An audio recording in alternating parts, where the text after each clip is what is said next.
All right, you two. I've been haunted by a sound most of my life. I can't shake it. It's awful. And I don't know what to do about it. I worked at a pizzeria in the early 2000s when I was in college. And for the most part, I would just be doing deliveries, the occasional cleanup, run a pie out to a table, that sort of thing. One day, though, I had to prep the stations for like refills of like cheeses, meats, that sort of thing. But we also did sub sandwiches. And one of those tubs that needed to be filled was for a tub full of mayonnaise. And I hate Sure. mayonnaise. So if It's you've ever, terrible. it's awful. It's the worst thing completely ever. If you've ever been to like a Sam's Club or Costco or like a restaurant depot, think about like one of those industrial size things of like Hellman's. And we had those in the refrigerator. Uh-huh. We needed to Paint a fill those picture. up. Yeah. So they were huge. They were probably like 18 inches tall. And they had this like really big industrial grade spatula that you would use to fill up everything. I like just figured I would try and go in and like scoop to get as much of this, like to speed through Sure. this piece. So I'm thinking that like if I put it on the side and try and like lift, I can get the full like diameter of this up and like do two big chunks. That's my plan. Yeah. I put the spatula in and it makes the most like heinous sucking sound. Like it starts to like pull the spatula out of my hand. Like it's I can't hang on to it at this point. Like Yeah. and it starts to go way down in, and it was not as big as this deal. So like my hand is now going into the mayonnaise, and as my hand started to ball up and push through this top portion of the industrial tub of mayonnaise, it like wrapped around my hand and was like farting the whole time it was doing it.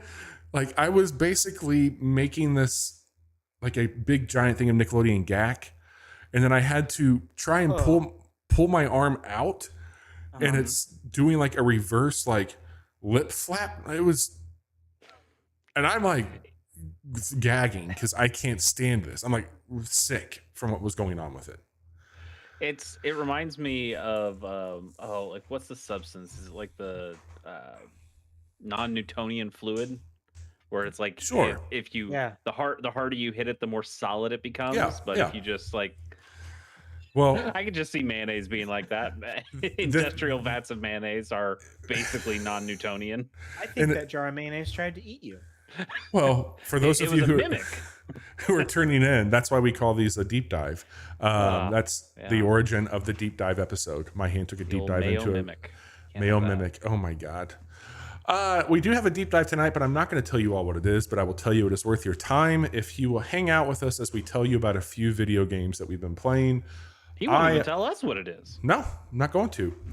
On the back half of this episode, we will be taking a look at something that has been controversial at times, but widely loved in others. And it will be worth a discussion to learn from one another on what we used to do with this stuff and what we do with it today. So I'm looking forward to getting into it with Johnny and Chase on that. Deep dives, if you are new, are kind of a dealer's choice where one of us picks a topic. It can be a show and tell. It can be more of a retrospective on a game or a part of the industry, such as midnight launches. It could be a thesis on Bungie, but we do these. Well, only half of a thesis on Bungie. Yes, that's true. Only half. But they're absolutely a really unique and fun change of pace for what we typically do. So tonight we'll tell you just about one game each, and then we'll get into that deep dive. Sound good? Sure. Cool. It looks like on my notes here that we've got a new game for Johnny and a new game for Bobby.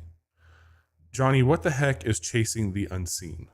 Chasing the Unseen is a new game. How does Johnny know about Chasing the Unseen? I saw it on Twitter. A likely story. It's I saw it's on your wish list, Chase. It is. It is Because I saw it on Twitter. It's a new game from Strange Shift Studio. I believe is one person. And it is I'd say it's a platformer puzzle exploration game. with some collecting elements. But you're in this very ethereal, mysterious world that Is is it full of all safe? these. Uh, I mean, there's nothing there that's trying Is to it is it a actively chill game, or harm is there you. stuff that's like trying to get you while you're It, climbing? it's it's chill, but the world is filled with these giant. At least I've only made it to the second level, Chase. I don't know if you are farther ahead. I haven't played it, but I have watched some trailers. I would say it's probably more unnerving than anything. It's not Okay. that it's not that you're being attacked or It's anything you have like to- that. Yeah, It's you're just that timing you're jumps right, and things like that. Okay. Like, yeah, it's and you're definitely- climbing like a bunch of Cthulhu looking monsters. So Yeah. like, you know, you're not chill, but you're also not fighting anything. Fair. It looks great. Yeah, Yeah. I saw a trailer Visual- for it probably on Twitter and thought it looked awesome. Yeah. And so far I've just seen a big old octopus that is just floating around. Are you and climbing it? You are. So you start out in this floating island that is Okay. the terrain is very deformed and there's sand everywhere, and they kind of guide you where you need to go with these big, almost crystalline looking mushrooms that are growing out of the ground. And checkpoints are just you know, those piles of rocks that you'll find like on trails. Like people like stack them. Yeah. Yeah. You have those throughout the world that act as your checkpoint. Okay. And everything is all like there's no UI to speak of, but you will get prompts on the screen when you get close to stuff. It's like, hey, press X to save, or when you reach the first climbable surface, it says hold the right trigger to grab on, and you have a stamina circle that shrinks the longer that you're, exerting yourself. And you're just making your way up this mountain and down into this glowing pit that takes you into I guess like a warp room essentially that's full of these other flowers, and it looks like there's 5 or 6 and then one big one in the middle.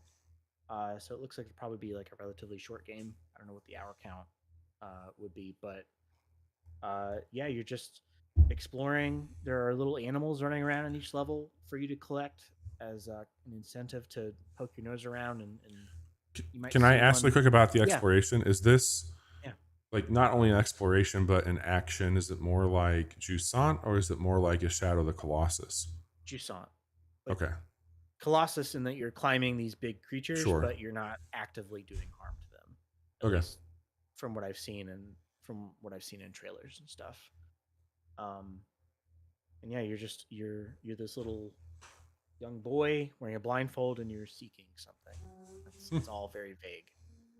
It seems like a really big vibe looking at some of the stuff for it. Yeah, and the music that plays, there's whenever the octopus gets close to you, it picks up a little bit, and it's nice. I've played it for about an hour and 20 minutes, I think. And I think probably halfway through that second level. Awesome. How much is it? I guess I was like, if this game was $15, I'd pick it up immediately, but it's more expensive than that, right? $18. It's 18? Yeah. That's not bad. I thought it was It's on closer to sale. like It's 25. 10% Yeah, off. that $3 is really going to draw a hard line for you. Yeah, but it's on sale until the 21st, Chase. So you have a little time. Okay. What's it on? just Is it on Steam. everything? Oh, just Steam? Okay. Well, Johnny, I will probably download that tonight and take a look at it. Cool. You should. That was Chasing the Unseen. I have been playing a new game. I think we talked about this. I know we talked about it on the monthly preview. I don't know if we talked about it during the Next Fest when it first had a debut. I But don't think so. we're going to talk about SUMMERHOUSE. This is made by Friedman. It came out on March 8th. I believe it's only on PC, and it is currently on sale for 20% off, and it will set you back a whopping $3.99. This game is fantastic, y'all. This is the very cool, pixelated, gorgeous pixel art.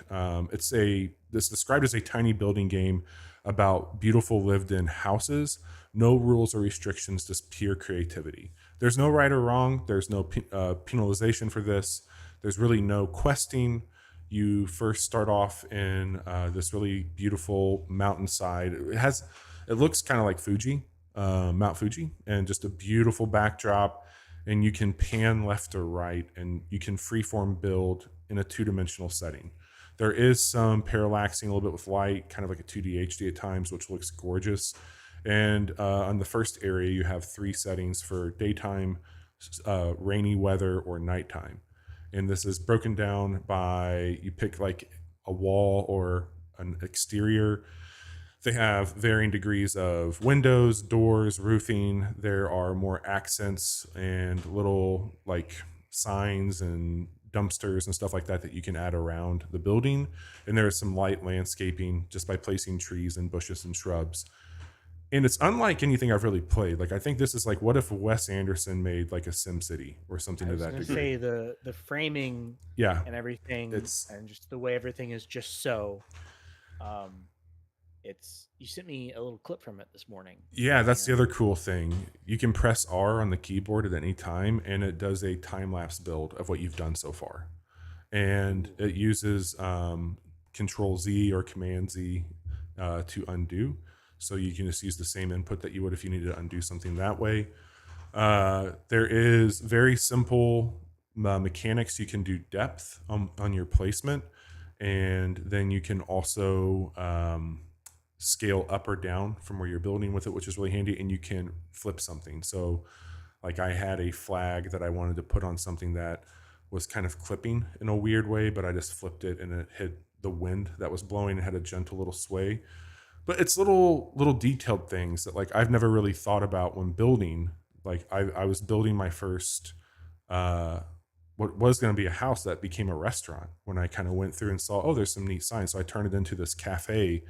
But on the left of it, it had kind of started as like, maybe somebody does live here and they just run a cafe during the day. So I built out clotheslines to the left, and I had like their clothes drying, which looked really cool outside of it.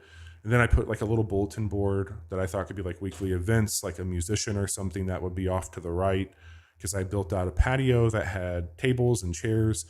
And it just felt like so freeform. Like, I'm not saying I'm a jazz musician, but there was just like this kind of reactive, like, well, oh, okay, well, the neighbor then could be a butcher shop. And like, I started to kind of build out this community, and I just felt so like unrestricted, which was something that you typically feel, okay, you have to use a grid. You have to build this way. You need these resources to do it. Okay, you need to make sure that this person's content that will want to move into this. This was just like, no, you're building like a miniature community. And it's a very quaint, cool, kick-ass. Like, I built a tree house. I built like a little bodega. Like, I did all kinds of very niche things for this community that I'm building out, but it all makes sense. Like, it's very much, hey, this is a very self-reliant community. They don't need to go and get shit. You can get what you need. It's very bespoke. It was cool. I can't say enough good things about just spending time building shit in this game. It's a perfect palate cleanser between anything you got going on.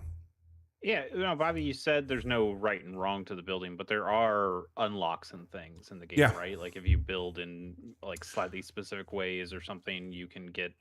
I made like so there's a few different things. They're not.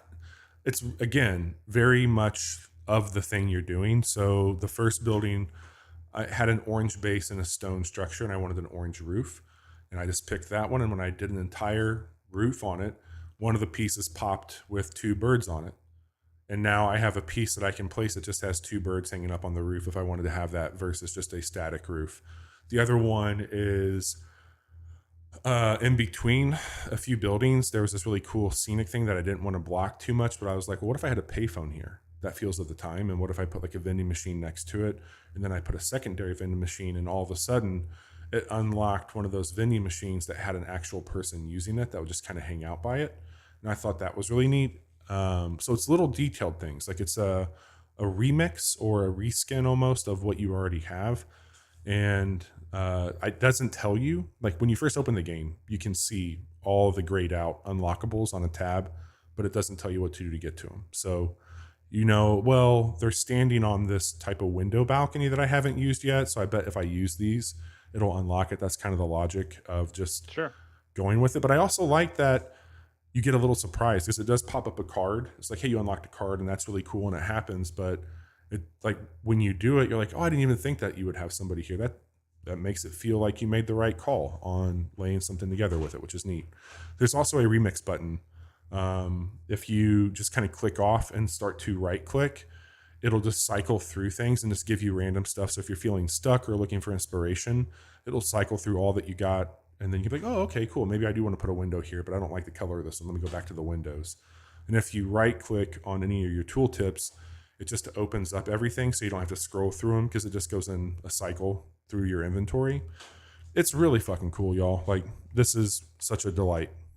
Yeah, I mean, that was kind of the bummer for me when it came to some of the stuff in Animal Crossing, where like on the 3DS one, you could build your house and then you could share it through Street Pass or something, and you could go to an area that would have all the Street Pass houses that you've come in contact with, but it was just rows and rows of houses, and you'd have to go inside to actually see the stuff. You couldn't really like landscape around.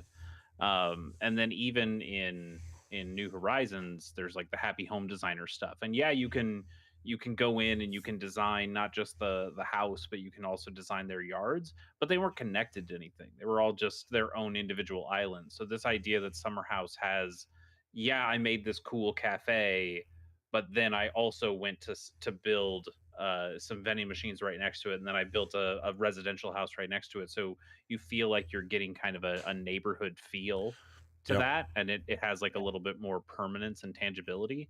I think that's really, really cool. It's super neat. Like, the other thing I can't stress enough is depth. Like, it looks like sometimes there'll be like rocks that are up against the water.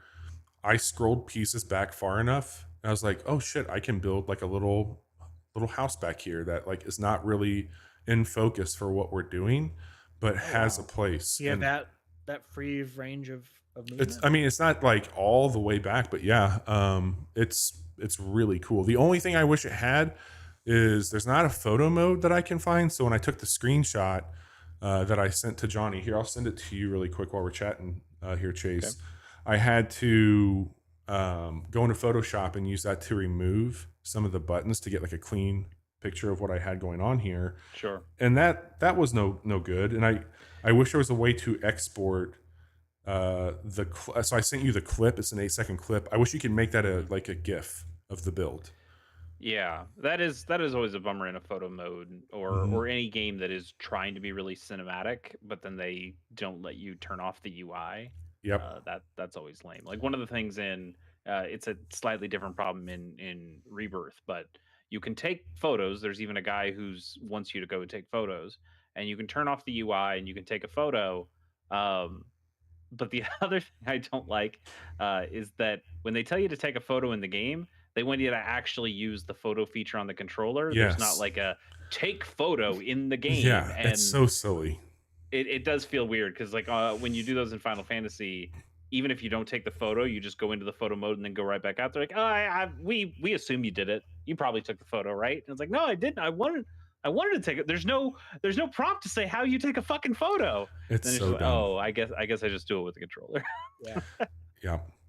So this game's, I mean, it's worth every penny. I can see it being on mobile. I think they can make that work. It would probably be fun there. And even hearing you talk earlier, Chase, like, I could easily see this being an Animal Crossing where you're not really doing all the bullshit. You're just building the village this way. That could be really cool. I don't think your wife games that much on PC, but knowing how much Animal Crossing stuff she likes, do you think she'd be interested in something like this?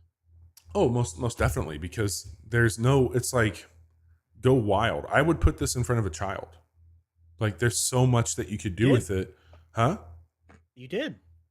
Oh, wow. Thanks. It's a very, very mature comment. But anyway, you should check it out. I think both of you would like it.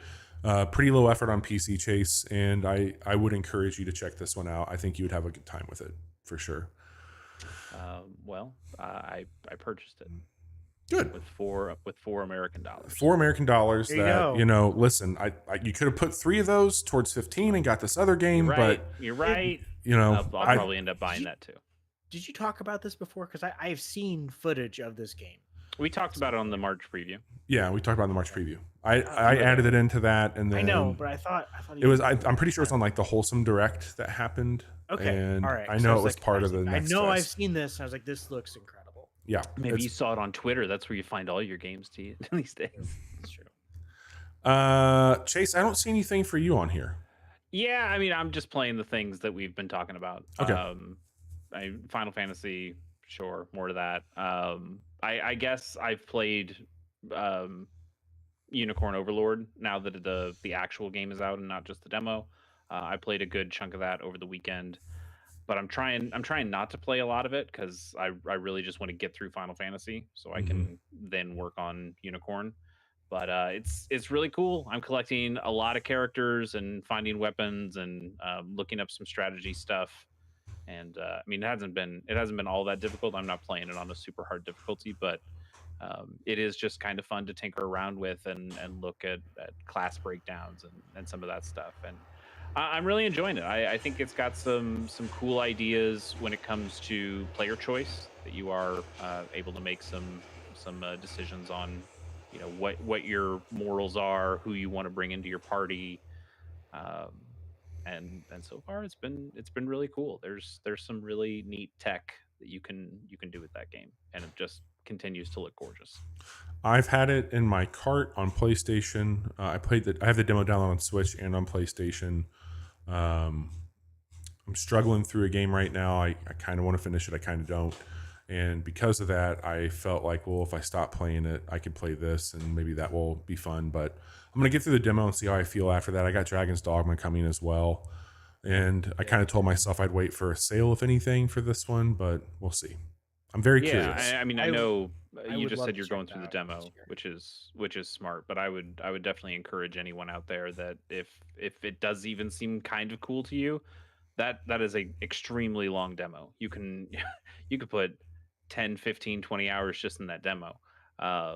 And if you like what you see, the rest of the game is more of that. So I would definitely encourage people to try that out. Your progress completely comes over as well. Oh, So that's always handy. Yeah, I remember for sure. you. Yeah, I remember you mentioning that. yep. Right on. Well, I look forward to hearing some more on that. Real quick, Yeah. I forgot to mention I had a successful run in Balatro finally. Hey, Nice. It's Balatro, but yeah, very cool. Balatro. Balatro. Yes, that was the name of our podcast. It was. last week. It's called a callback, Chase. Okay. He saw it on Twitter. And so I'm very proud of you. I do have a question. What was the single most successful Joker you had? Just name one that got you through it. The pants. Yeah, Pants are so good. I think the pants might be broken because that's Yeah. how I beat it. I had 2 cards that were triggered by playing 2 pairs. And then I had another one that gave me, I always got the tarot card or the moon card. You always got the planet card that was Planet card for my most of played your hand. most played hand. Yeah. And so by the end, I think the pants was like. Did you just take my seed? Is that how you beat No. that game? No, Okay. I've gotten so close so many times and then just not been able to get past the last 2 or 3 blinds.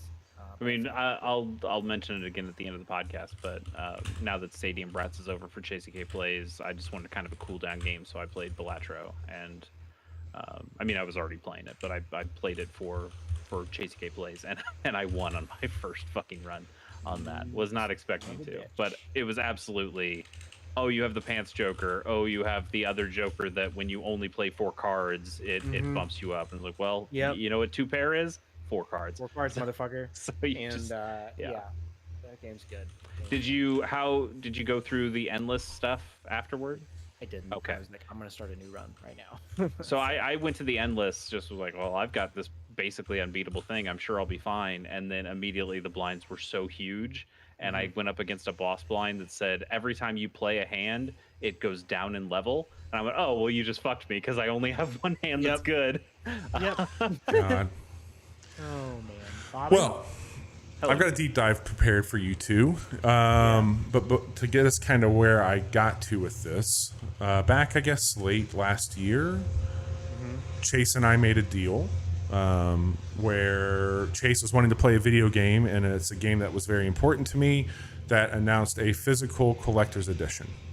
And I said, that sounds like something I don't need, but want, because I don't have a way to physically play this game, even if I wanted to. And I was like, Chase needs to play that game. what if I have Chase pay for the standard video game price of $60 and then I pay the other amount, whatever it was, to get this stuff? And I was asking myself later on, like, why did you do that? Why did you care about that so much? And that led me to Also, I mean, it's Baldur's Gate 3. Yeah. But it's still not out yet. I know, what the hell? I thought that was gonna be out. Apparently, it's supposed to be end of March for the first batch, and I think I am in the first batch. Okay. But there has been no shipping update or anything. I literally yesterday I was looking at my email. I was like, when the fuck is this supposed to get here? And somebody on Reddit was like, oh, on Twitter they said it would be late March for the first batch, and the next batch is Q2, and they'll get there, I guess. I'm like, all right, sure, whatever. Well, when it does, maybe Johnny will have the game beaten by that point. Doubtful. I'll beat that game before Johnny does. But that led me to think it would be really fun to talk to you two about the collector's editions of video games. And that's what we're going to do tonight. We're going to take a deep dive into collector's editions and check out kind of a wide range of things. We're going to talk a little bit about like where they came from, how they came to be, what the trends were, what they are, what they could become. Talk to you both about some things that you really appreciate or have appreciated in the past. How many steel books do you guys have? Yeah, shit like that. So several Battlefield ones. I will go ahead and just like give myself some grace here. I'm going to be trying to speak about certain time periods for like when the first collector's edition may be. I don't know if that is 100% accurate, but we're going to do our absolute best to find out. So first and foremost, I think I'd like to kick off with a few fun facts for the both of you, just kind of bring us up to speed on this. I believe that the first recorded collector's edition of a video game was actually The Seventh Guest back in 1993. So this game came at the time with additional content like behind the scenes footage and making of documentaries that was packed in to the CD-ROM that you would get with this. There are some folks out there that try and say it's Myst. So Myst did not launch with a collector's edition. It came later on. So at launch, that was not a thing. But due to the popularity of the video game, they went back and re-released it and had those things with it. But at launch, The Seventh Guest back in 1993 was the first time that a collector's edition was put out. I didn't know what the cost was, how different it might be with that. But in contrast to that, do either one of you know what the most expensive collector's edition of all time has been? Oh, man. I know like Square. came with a car. It did come with a car. Came with a very specific type of car. It came with a Lamborghini. Was this okay. Forza? It was not a Forza. Or Gran Turismo? No, much sillier, if you can imagine it. It's like a Fast and Furious game. Or some adjacent, like maybe. That. Need for Speed. This was. This was I'm sorry. I don't know why I said Animal Crossing. It's definitely not that. Damn. Nintendo's really bilking people these days. Saints Row 4 was sure, and it was the most expensive collector's edition ever made for Saints Row. It was called the Super Dangerous Wad Wad Edition. It was priced at $1 million, and it included extravagant items like a Lamborghini, a trip to space, plastic surgery, and more. However, this was more of a marketing stunt. Yeah. Oh, really? No one bought that? But yeah. Was the Lamborghini purple at least? I think it was, if I'm not mistaken. Purple and gold. What are we doing here?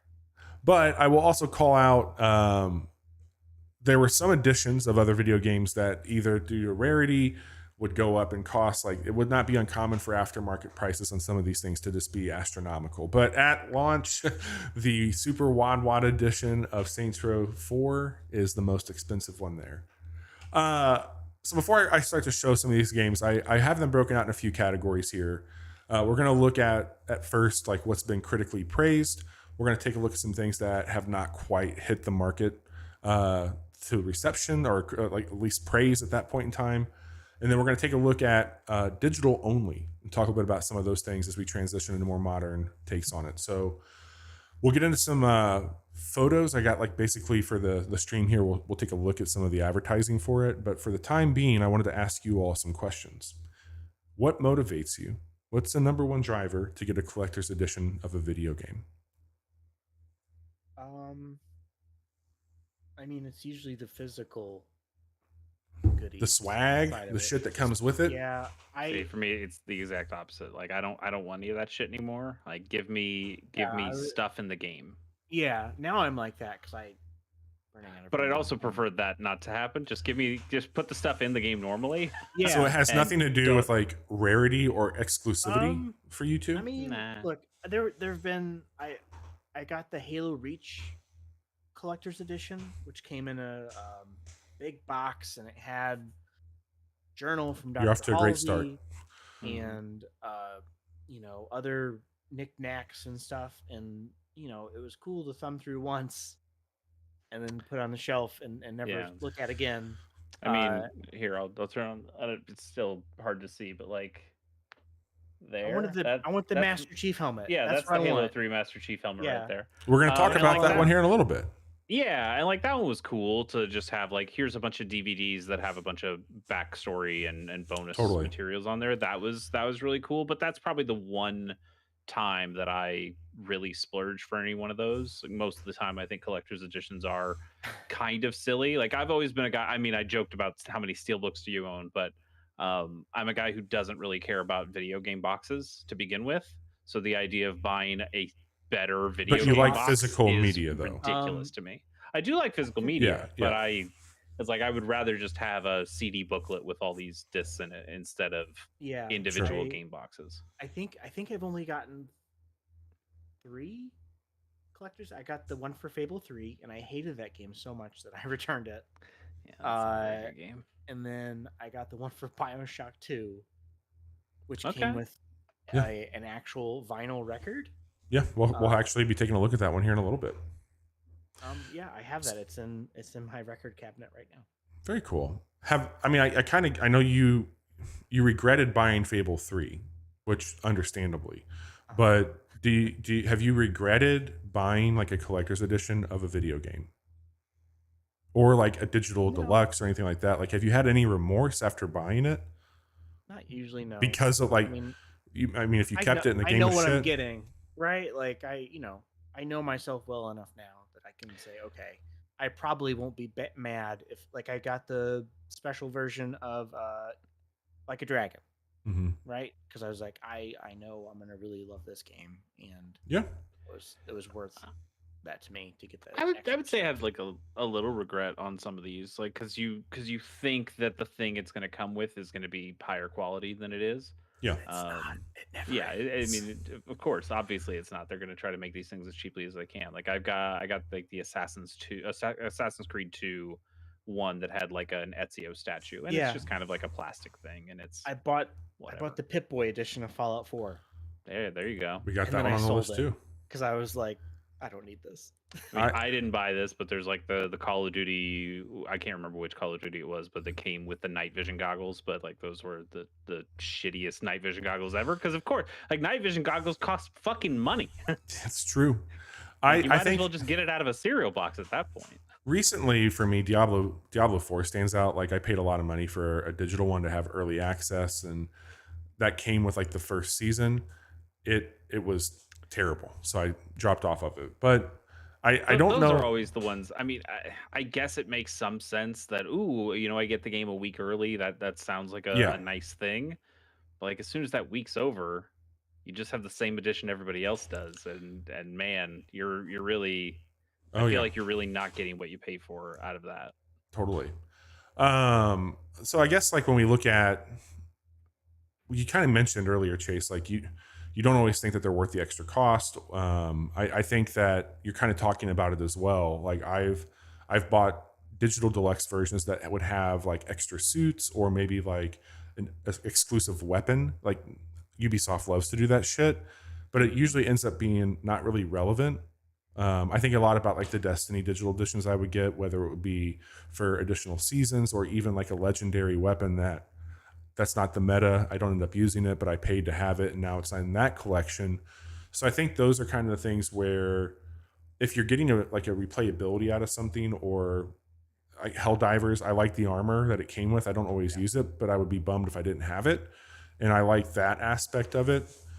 Either one of you feel like strongly, I should say, I know how you both feel, but like, do you take a hard stand on justifying the extra cost for something? Or for me, like if I'm going to buy a record, I typically try and buy like the nicer version of it with the extra shit because I want to support it for a certain reason. So there's certain games. Oh, you mean like that super fancy version of OK Computer that I bought weeks ago? It was I like guess $55. I didn't know you bought that. That I did. I sent you a picture of it. Oh, I couldn't tell because you didn't show me the actual vinyl. You just showed me the outside sleeve. It has 8 bonus songs on it. Oh, nice. Yeah, it's weird. Like I generally, I'm generally against collector's editions these days, because it just feels like extra crap, and I've already got enough crap.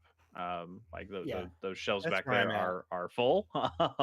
Like, And I'm trying to think of want- like special editions of anything that I have. like if there's a cool statue of the character that I love, I will probably just buy like an actual model. Yeah. Not That's fair. Whatever they're producing for the collector's edition. Before we get into oh, go ahead. Okay, go ahead. I was just gonna say, how well do we think that Starfield collector's edition sold that came with the watch? I mean, I think people who bought it, because I was reading some stuff online, I was trying to get like a gauge of interest on people. People like it that have it, of course, because they're sickos. But I haven't heard it panned as much as the Power Armor edition of Fallout 76. If that tells you anything about the quality. Man, oof. I just meant like as a timepiece. Oh, I don't fucking know, man. I'm not gonna touch that one. If you call it a timepiece, you've already lost. Yes, 100%. Did they pull it out of their front breast pocket? So Yes. Here's my question: have either of you enjoyed a game more because you had the collector's edition? Was there something you got from that made you enjoy that game more when playing it? No. I think that maybe Halo early 3 on. Okay. Yeah. Because I think having that extra story of everything that Bungie was going through, that was when Bungie could literally do no wrong, and that was a huge deal for me. Of like, oh, you get this thing, you rip it open, look at this helmet. Okay, you can't actually wear it because it's not built for that.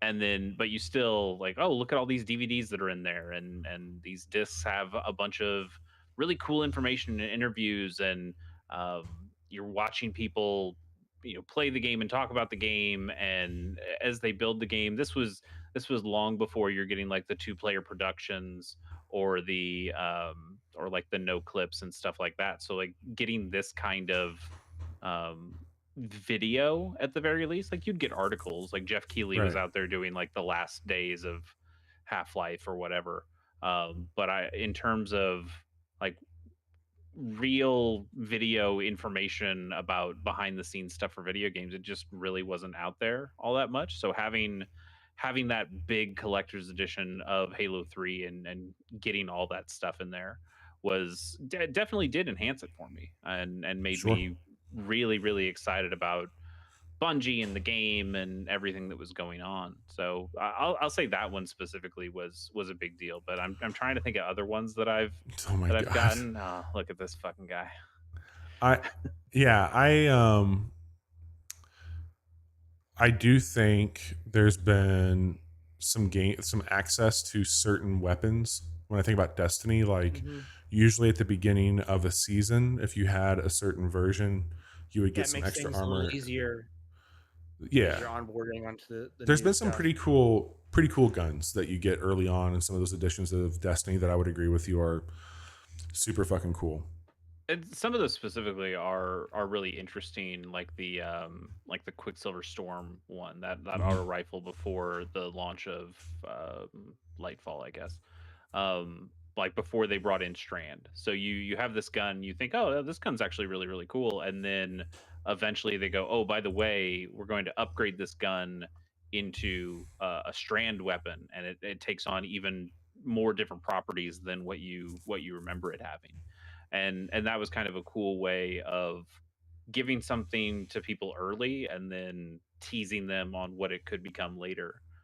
I remember having a real good time with that gun and using it quite a bit, to the point that a lot of people were pissed of, man, it sucks that you had to pay the money to get this one gun and there was no other way of getting it.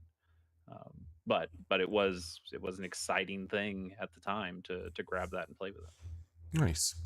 I got some stuff pulled up here. We're going to take a quick look at critically praised collector's editions. And I don't have everything here by any stretch, but I pulled some that I knew stood out. So if there's something that you don't see here that you think is worth calling out, and hopefully I don't have it down in the bad section, maybe we'll take a minute to talk about that one as well. But what you'll see is, like, you can also tell, in my opinion, looking at some of these things, specifically from like a few generations ago with the 360, it seemed like everything was a bigger statue. It seemed like you got a lot more that came with it for a lot less money.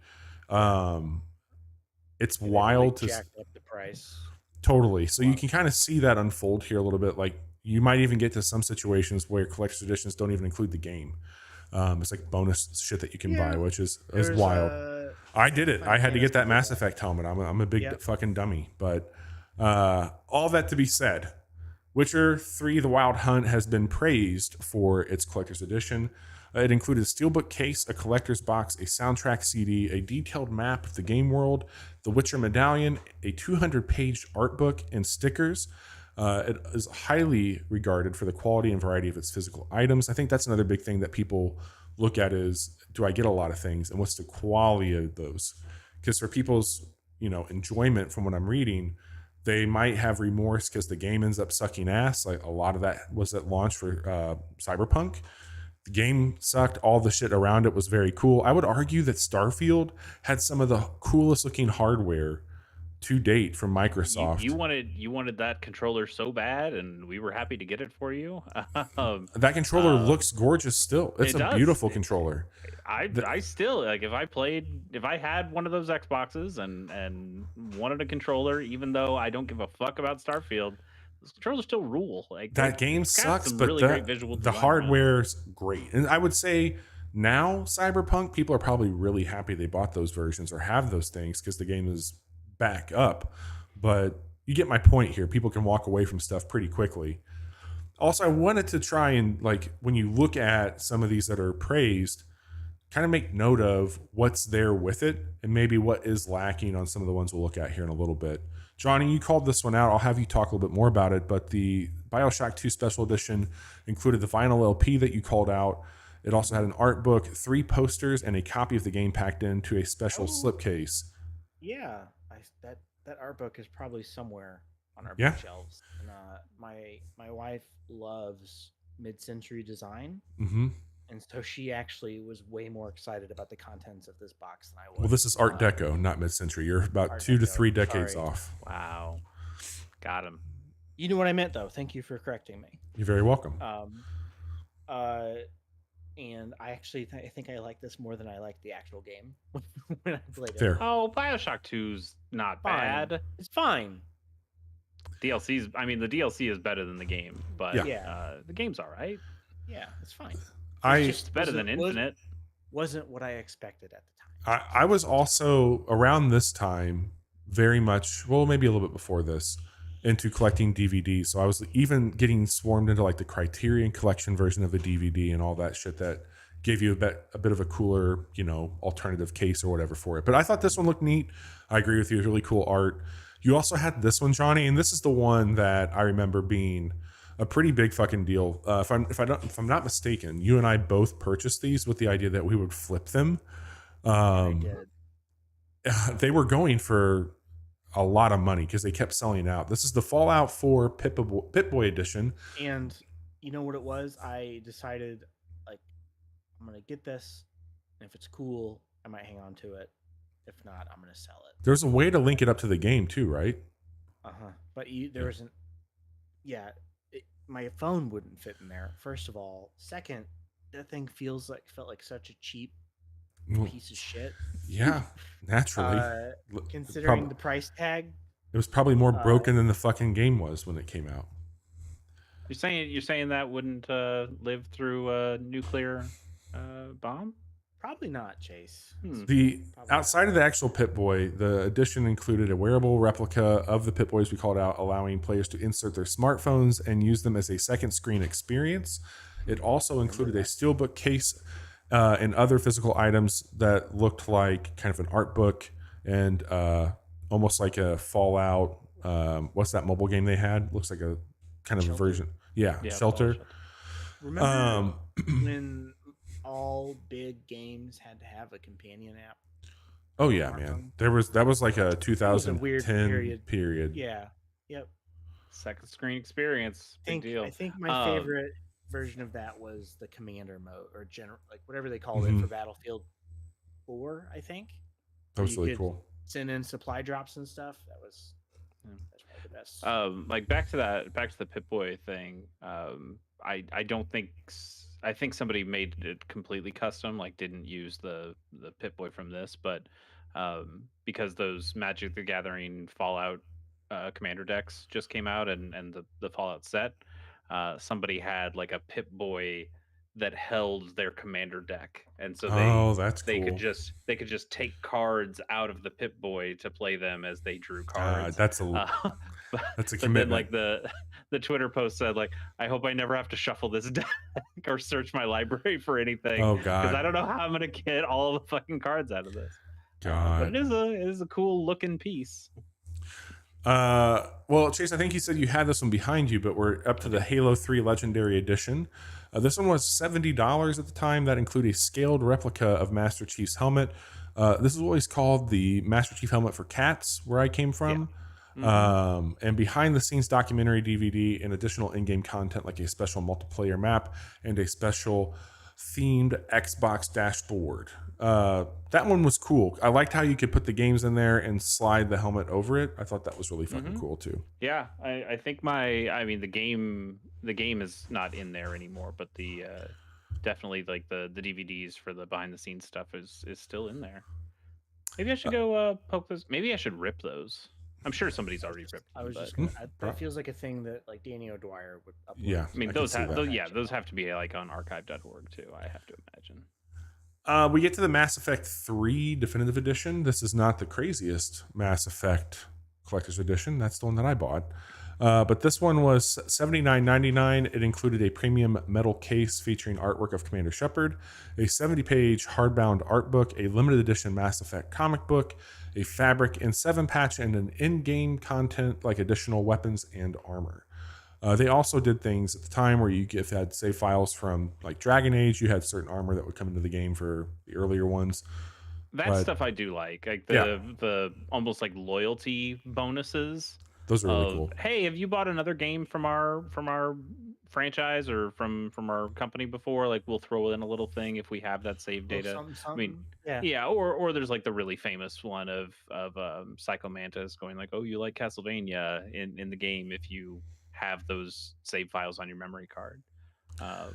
Crazy. Like that stuff I think is really neat, and especially in something like Mass Effect, like having those Dragon Age suits and other stuff was pretty cool. Oh yeah, except the helmets didn't turn off in dialogue scenes. That's true. They also just looked completely weird because you have all this super clean space shit, and now you have this bony looking dragon armor on. And I'm not gonna wear that, but it's cool that I have it. Yeah, totally. I just think they're neat. I don't know if I remember this right away. I think I was trying to jog my memory, Johnny, because they had a really cool version that I think was $99. Maybe a little bit less of Breath of the Wild at launch. It came in a pretty large physical box. Yeah. This one, so this is what's interesting. At the time, I didn't have a PC. I was downstairs in our family room playing video games. I then built out my office at one point in time to have a lot of really cool collectible stuff in it. I have a version of the Master Sword that's not nearly as cool as this. I wish I would have got this one in retrospect because of how much I love that game, and now that I have a space that would accommodate it. But there's a lamp that is made out of the like the melted one for Tears. Oh, cool! I keep getting really close to buying it because it was like Japan only, I think. This is one of those that it came with, I didn't have to buy a case for the Switch because the one that I got did come with this. And I still think that's one of the coolest Switch cases. I got compliments the on Sheikah that. Slate one. Yeah. It's very fucking cool. You know, speaking of Zelda, I picked up the collector's edition for the one that came after Ocarina of Time. What's the Majora's Mask. Majora's Mask, thank you. Yeah. The Majora's Mask collector's edition for the 3DS one, because it came with like a little Skull Kid statue, and even though I don't love Majora's Mask, I love Skull Kid. I love Skull Kid and I love the mask. So having that little statue was really neat. Worth it just for that. This one's a little bit more controversial. This is $99. That was the same price for the Mass Effect one that came out where it did not have the game in it.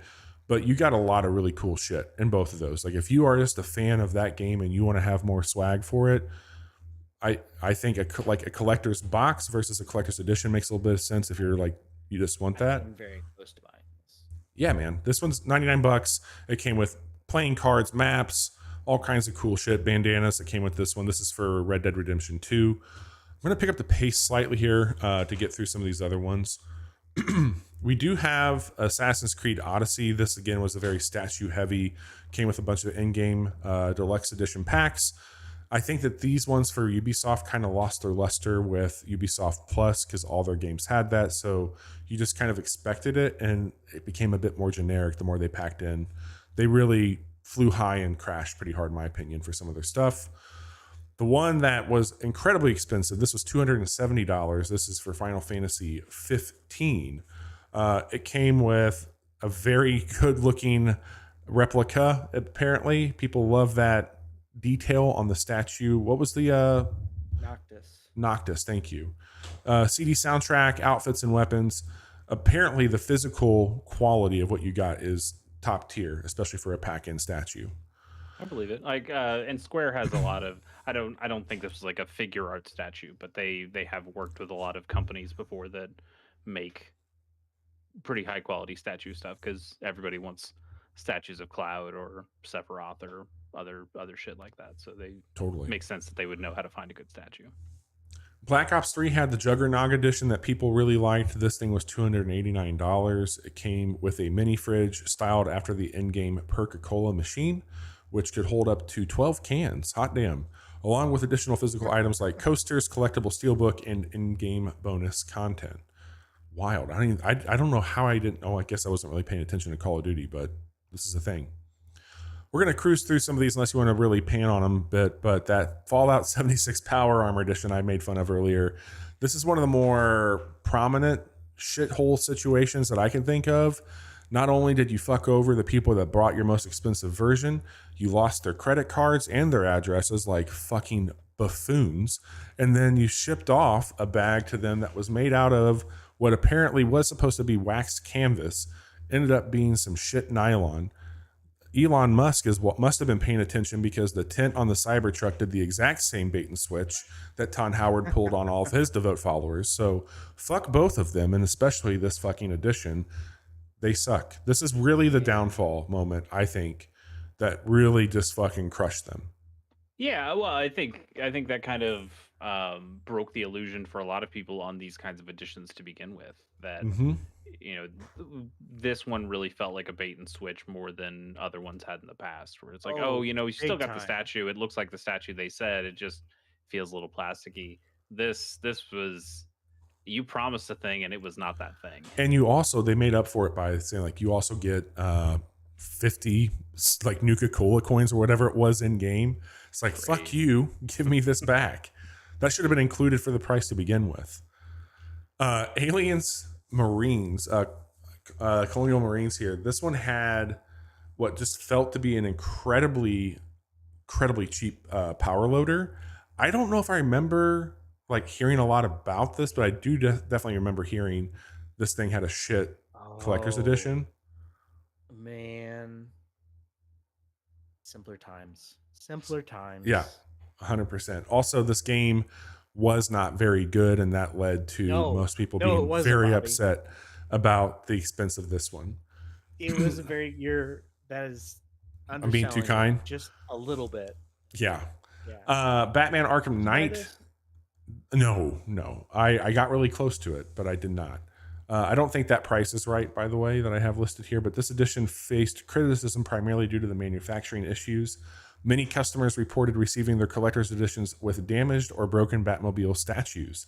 The quality control problems led to widespread dissatisfaction among fans, and they had pre-ordered the edition, and it tarnished the reputation of what could have been a highly desirable collector's item.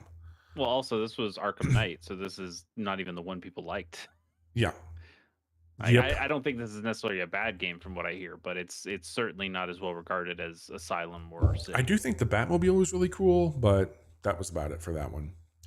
Also, not to be the price is wrong here, but Mortal Kombat 11, I do remember hearing this. The Scorpion replica statue was absolute hot dog shit in quality and was falling apart left and right.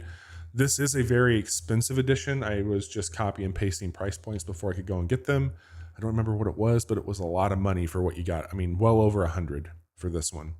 I can look it up if you want. Yeah, let me know what you find there.